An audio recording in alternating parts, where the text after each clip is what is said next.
अस्सलाम वालेकुम दोस्तों, उम्मीद करता हूँ जी आप खैरियत से होंगे। मेरा नाम है अयाज़ असलम। आजकल पाकिस्तान की सियासत में अगर आपके पास कुछ नहीं है, कुछ ज़्यादा मसाला नहीं है, तो वहीं आजकल हम देख रहे हैं कि पाकिस्तान के अंदर जजेस का जो मामला है उसको लेकर काफ़ी ज़्यादा हलचल हमें नज़र आ रही है। पहले आपको पता है कि जजेस की जानिब से ख़त लिखा गया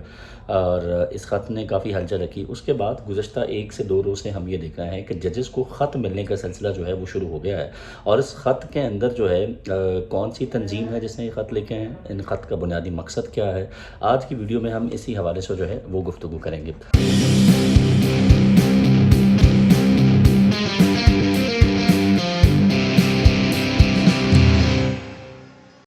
तो वीडियो का आगाज़ करते हैं जनाब। इस्लामाबाद हाई कोर्ट के बाद लाहौर हाई कोर्ट और अब सुप्रीम कोर्ट के जो जजेस हैं उनको भी, यानी कि सुप्रीम कोर्ट के जज में मैं बात कर रहा हूँ, चीफ जस्टिस काजी फ़ाइज़ ईसा समेत सुप्रीम कोर्ट के 4 जजेस जो हैं उनको ये मशकूक किस्म के ख़त जो हैं ये मौसूल हुए हैं। और DIG ऑपरेशन जो हैं उनके मुताबिक मंगल को लाहौर हाई कोर्ट के जो 4 जजेस हैं उनको भी ये ख़त जो है वो मौसूल हुए थे। और अदालती अमले के मुताबिक DSP सिक्योरिटी ने जब जजेस के सामने ये लिफाफे खोले तो उसमें मौजूद एक पाउडर जो था वो गिर गया। अब ये पाउडर क्या था, इसके हवाले से भी मैं आपको आगे चल के जो है वो बताता हूँ।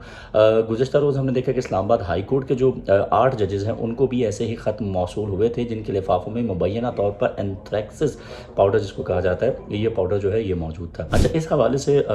हमने देखा कि आज जो है इस्लामाबाद के DIG सिक्योरिटी शहजाद बुखारी जो है उन्होंने इस्लामाबाद हाई कोर्ट के जो चीफ जस्टिस हैं उनको ये बताया है कि जजेस को भेजे के खतूत पर चस्पा स्टैम्प जो है वो मदम है, लेकिन ऐसा मालूम होता है कि इन्हें रावलपिंडी से जो है वो भेजा गया है। सबसे अहम चीज़ जो है वो ये है कि पाकिस्तानी की अदालतों तक इन ख़त का पहुँच जाना, और न सिर्फ इन ख़त का वहाँ तक पहुँचना, उसके बाद जजेस तक इन ख़त का पहुँच जाना जो है वो सिक्योरिटी इदारों के ऊपर जो है बड़ा सवालिया निशान है। इस हवाले से जो तज्ज़ियाकार हैं उनका ये कहना है कि मुनज़्ज़म तरीके से ख़त जो हैं पहले उनको इस्लामाबाद हाई कोर्ट पहुँचाया गया, फिर लाहौर हाई कोर्ट पहुँचाया गया, और उसके बाद ये ख़त जो हैं वो सुप्रीम कोर्ट पहुँचे, जो कि एक बड़ा ही पुरस्कार किस्म का मामला है। साथ ही साथ तज्ज़ियाकारों का ये भी ख्याल है कि अगर ऐसा नहीं होता तो ये क्या सराहियाँ जारी हैं कि इसके पीछे है कौन, और अमूमी तौर पर जो मशकूक अफराद इसके पीछे हैं उनका बुनियादी तौर पर मकसद जो है वो क्या है। एक चीज़ तो बड़ी क्लियर है कि इन ये जो ख़त भेजे जा रहे हैं मुख्तलिफ जजेस को, चाहे वो इस्लामाबाद हाई कोर्ट के हों, सुप्रीम कोर्ट के हों या लाहौर हाई कोर्ट के आला जजेस हों, उनको दबाव में लाना इसका जो है बुनियादी तौर पर जो है वो मकसद है। और ये ख़त जो हैं ये चीज़ बड़ी अहम है कि ये कैसे वक्त में मौसूल हो रहे हैं जब इस्लामाबाद हाई कोर्ट के जो 6 जजेस हैं उनके जानिब से सुप्रीम जुडिशल काउंसिल को एक ख़त लिखा गया जिसके ज़रिए अदालती उमूर में ISI और दीगर खुफिया एजेंसियों की मुबैना मदाखलत जो है उसकी शिकायत की गई थी। और इस सिलसिले में आपको पता है कि चीफ जस्टिस ऑफ पाकिस्तान जो है उन्होंने हुकूमती commission, chief justice of Pakistan जो है उनसे मुशावरत के बाद एक इंक्वायरी कमीशन बनाने का जो है हुकूमत ने ऐलान किया था, लेकिन जस्टिस सदुक हुसैन जिलानी जो है उन्होंने माजत कर ली थी, जिसके बाद सुप्रीम कोर्ट के में चीफ जस्टिस की सरबराही में एक 7 रुकनी लार्जर बेंच जो है उसने समाअत करनी थी, लेकिन उसकी भी आज जो समाअत हुई तो उसमें जजेस अवेलेबल नहीं थे, जिसकी वजह से मामला जो है वो 29 अप्रैल तक चला गया है, यानी कि ईद की छुट्टियों के बाद जो है इसको अब सुना जाएगा। अच्छा, इसके साथ साथ ही इसमें कुछ चीज़ें जो है ना ये बड़ी दिलचस्प हैं। सबसे पहली चीज़ कि ये ख़त जो है ये बुनियादी तौर पर ये भेजे किसकी जानिब से गए हैं। तो अगर हम ये बात करें तो जजेस को भेजे के जो खतूत हैं उन पे अलग अलग अफराद के नाम हमें जो है वो लिखे हुए नज़र आते हैं। इस्लामाबाद हाई कोर्ट के जजेस को जो ख़त जो है वो भेजे गए हैं उन खतूत के लिफाफों पर रेशम लिखा गया है, रेशमा या रेशम आजकल बड़ा हिट हुआ हुआ है, जो कि लाहौर हाई कोर्ट के जजेस को जो भेजे गए ख़त हैं उन पर मोहित फाजिल, और सुप्रीम कोर्ट के जजेस को मौसूल होने वाले जो ख़त हैं इनके लिफाफों पर भेजने वालों का नाम गुलशाद खातून दर्ज है। ताहम इन तमाम ख़तों के अंदर जो एक चीज़ मुश्तरक है, नाम बेशक अलग है लेकिन इनमें जो एक चीज़ मुश्तरक है वो ये है कि एक गैर मारूफ तंजीम तहरीक नामूसे पाकिस्तान उसका नाम जो है वो दर्ज है, और इन्हीं ख़तों में जजेस, फ़ौजी अफसरान और सियासतदानों को मुल्क के लिए एक बीमारी जो है वो करार दिया गया है। अच्छा, अगर हम इस तंजीम की बात करें जिसका नाम है तहरीक नामूसे पाकिस्तान, ये पहली मरतबा ये तंजीम जो है इसका नाम पाकिस्तानी मीडिया में गुज़श्ता बरस आपको याद होगा सितंबर में सामने आया था, जब इस्लामाबाद के ट्रेल 5 के ऊपर जजेस कॉलोनी के करीब से एक थैला बरामद हुआ था जिसमें 3 दस्ती बम जो है वो मौजूद थे, एक पिस्तौल और 50 गोलियाँ जो हैं वो बरामद हुई थी, और इस थैले के अंदर इस्लामाबाद का एक नक्शा भी मौजूद था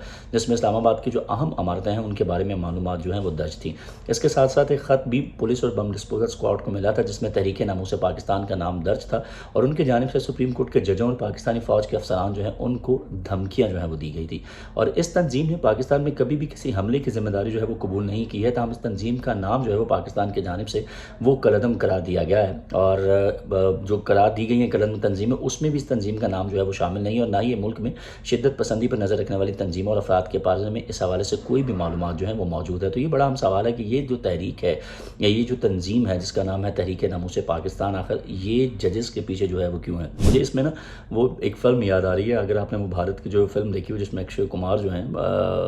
وہ فلم کے اندر جو ہے وہ کردار ادا کرتے ہیں، بڑا اہم رول پلے کرتے ہیں، اور وہ تمام ایسے کرپٹ عناصر جو ہیں ان کے پیچھے پڑ جاتے ہیں، ان کی ٹیم جو ہے. اور گبر 2 اگر آپ نے دیکھی ہو فلم، تو مجھے وہ تمام فیلنگز جو ہے نا اس طرح کی ان خطوط کے ذریعے جو ہیں وہ آ رہی ہیں. لیکن خیر یہ تو یقینی طور پر اب آگے چل کے ہی ادارے بتا سکیں گے کہ اس تمام تر صورتحال کے پیچھے بنیادی طور پر ہے کون، اور یہ جو تحریک ناموس پاکستان ہے یہ بنیادی طور پر کیا ہے. اچھا، اس میں جو ایک بڑی الارمنگ سچویشن ہے وہ یہ ہے کہ خط کا جب لفافہ کھولا، عدالتی جو کارکن ہے جس نے اس نے اپنے BBC کو انٹرویو دیا، نام اس نے نہیں بتایا، لیکن اس نے بتایا کہ اس نے جب جیسے ہی وہ خط کا لفافہ کھولا تو اندر جو ہے وہ ایک سفید قسم کا سفوف یا پاؤڈر جو ہے وہ موجود تھا، اور ایک دھمکی آمیز خط جو ہے وہ موجود تھا، اور خط کے اندر جو ہے وہ خطرے کا نشان اور اینتھریکسس کا لفظ جو ہے وہ بھی تحریر تھا. اور خط وہ کہتا ہے کھولنے کے فوری بعد جو ہے اس کی آنکھوں میں جو ہے وہ جلن شروع ہو گئی، تو اس نے سینیٹائزر کا استعمال کیا اور منہ ہاتھ دھویا، تو کافی دیر کے بعد جا کے جو جلن ہے اس کی جو ہے یہ ختم ہوئی. اب سوال پیدا یہ ہوتا ہے کہ یہ جو پاؤڈر استعمال ہوا ہے یا جو اینتھریکسس کا مطلب ہے یہ آخر ہے کیا، اور اس کو دہشت گردی کے مقصد سے کس طریقے سے جو ہے وہ استعمال کیا جا سکتا ہے. امریکہ کے اندر 2001 میں سیاستدانوں اور میڈیا دفاتر کو ایسے ہی دھمکی آمیز خطوط جو ہیں وہ ملے تھے، اور اینتھریکسس ملنے کے بعد کم از کم اس میں 5 افراد جو ہیں وہ ہلاک بھی ہوئے تھے. اچھا، بنیادی طور پر سوال ہی پیدا ہوتا ہے کہ جو اینتھریکسس ہے یہ ہے کیا، اور یہ کتنا خطرناک جو ہے یہ ہو سکتا ہے. تو امریکی سینٹر فار ڈیزیز جو ہے اس کے مطابق اینتھریکسس جو ہے بنیادی طور پر یہ ایک ایسی بیماری ہے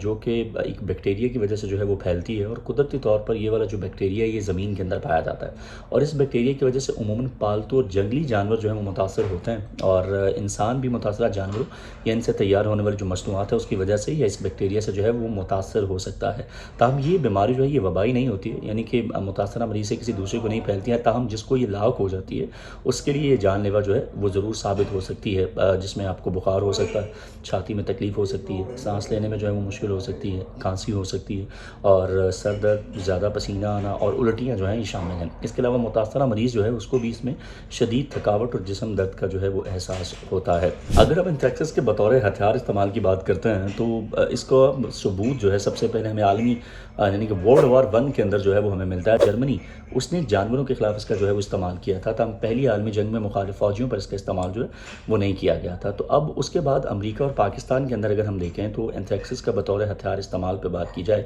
تو سن 2001 میں امریکہ میں اینتھریکسس کو بطور ہتھیار جو ہے وہ استعمال کیا گیا تھا، جب خطوط کے ذریعے ہی پاؤڈر شکل میں سے مختلف سیاستدانوں اور میڈیا ہاؤسز کو بھیجا گیا. یہ خطوط ستمبر 2001 میں ہونے والے دہشت گرد حملوں کے فوری بعد جو ہیں وہ بھجوائے گئے تھے، جن سے 22 افراد متاثر ہوئے تھے اور 5 افراد اس کے اندر جو ہے وہ ہلاک بھی ہو گئے تھے. 7 سال تک اس تمام تر معاملے کی تفتیش جاری رہی، جس کے بعد 2008 میں اس کا اختتام ہوا جب FBI نے انکشاف کیا کہ یہ خطوط بھجوانے والا کوئی دہشت گرد نہیں بلکہ امریکی حکومت کا ایک بایو ڈیفنس لیبارٹری میں کام کرنے والا ڈاکٹر جو ہے وہ خود تھا. لیکن اس سے پہلے کہ ڈاکٹر کو گرفتار کیا جاتا اس نے اس سے پہلے جو ہے وہ خودکشی کر لی تھی. پھر 2001 میں پاکستان میں بھی اسی طرح کے پاؤڈر کا خط استعمال ہونے کا جو ہے انکشاف ہوا، جب ایک سافٹ ویئر کمپنی کو ایک ایسا مشکوک خط موصول ہوا. اس کے بعد بڑے پیمانے پر دہشت گردی کے مقاصد سے اینتھریکسس کے استعمال ہونے کے خدشات جو ہیں یہ پیدا ہو گئے. تو یہ بنیادی طور پر یہ جو پاؤڈر ہے جو کہ ان خط کے اندر استعمال ہو رہا ہے، تو اس کا مطلب بظاہر یہی ہے کہ اگر یہ ججز تک پہنچ جاتا تو یقینی طور پر کسی نہ کسی جج کی اگر طبیعت اس سے خراب ہوتی ہے اور اس کی ہلاکت ہو جاتی تو یہ پاکستان کے لیے بڑے پیمانے پر سختی کا جو ہے باعث بنا تھا. ادارے جو ہیں انہوں نے یقینی طور پر اس پہ کام شروع کر دیا ہے، لیکن اس تمام تر صورتحال کے اندر اب وہ جو تنظیم ہے جس کی جانب سے یہ بھجوائے گئے ہیں خط مختلف ناموں سے، اس کا پتہ لگایا جانا بھی بہت ضروری ہے. اور یہ اس میں صرف ایک ہی چیز ہمیں نظر آ رہی ہے، اور وہ یہ ہے کہ زیادہ سے زیادہ جو ججز ہیں ان کے اوپر دباؤ بڑھایا جائے اور انصاف کا بول بالا جو ہے کیا جائے. اور پاکستان کی عدالتیں جو کہ آلریڈی 139 میں 40 نمبر پر موجود ہیں، ان کے لیے بھی ایک بڑا سوالیہ نشان ہوگا کہ وہ اپنے انصاف کے فیصلے جو ہیں وہ کس طریقے سے آگے لے کے چلتی ہیں. تو یہ تھی جناب آج کی ویڈیو، امید کرتے ہیں پسند آئی ہوگی آپ کو. چینل کو لائک اور سبسکرائب کرنا مت بھولیے. ملتا ہے اگلی ویڈیو میں. اللہ نگہبان.